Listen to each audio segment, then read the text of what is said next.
আজকে উপদেষ্টা পরিষদের বৈঠকে ভোটার তালিকা সংশোধন অধ্যাদেশ 2025 এটা খসড়া এবং নীতিগত চূড়ান্ত অনুমোদন দেওয়া হয়েছে। এটা জাস্ট যে আইনি ব্যাখ্যাটা আছে, আমি ওই জটিল আইনি ভাষায় না গিয়ে আপনাদেরকে একদম সহজে বলি। সেটা হচ্ছে এক্সিস্টিং যে সিস্টেম, সেই সিস্টেম অনুযায়ী বাংলাদেশের নাগরিকদের যে সমস্ত ব্যক্তিরা ভোটার হওয়ার উপযোগী হন, অর্থাৎ যাদের বয়স 18 হয়, তারা শুধুমাত্র ওই বছরের ডিসেম্বরের মধ্যে যাদের বয়স 18 হয়, সেই বছরের জানুয়ারিতে এসে যে হালনাগাদটা হয়, সেই হালনাগাদ তালিকায় উনি আসেন। প্রতি বছর জানুয়ারির 2 তারিখে এই খসড়া তালিকা ইলেকশন কমিশন প্রকাশ করে এবং মার্চ মাসের 2 তারিখে চূড়ান্ত তালিকা প্রকাশ করে।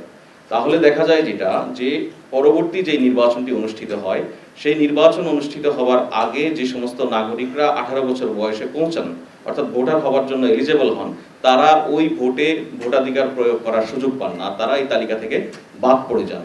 তাদেরকে পরবর্তী নির্বাচনের জন্য আবার অপেক্ষা করতে হয়।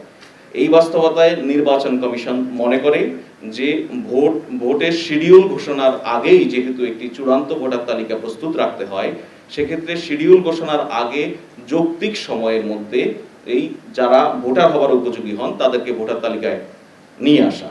এটার জন্য যেটা করতে হবে, ধরুন ফেব্রুয়ারিতে একটা ইলেকশন, তার 2 মাস আগে সর্বোচ্চ শিডিউল প্রকাশ করা হয়।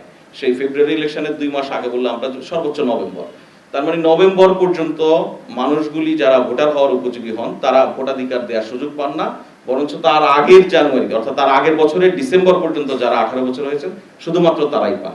আজকে যেই আইনটি অধ্যাদেশটি অনুমোদন হলো, এর ফলে অন্তত ডিসেম্বরে যদি ভোট হয়, অর্থাৎ যখন নির্বাচনের শিডিউল ঘোষণা হবে তার অন্তত 1 মাস আগ পর্যন্ত যে সমস্ত ব্যক্তিরা 18 বছর বয়স হবেন, ভোটার হওয়ার জন্য এলিজেবল হবেন, তারা ভোটার তালিকায় অন্তর্ভুক্ত হওয়ার সুযোগ পাবেন।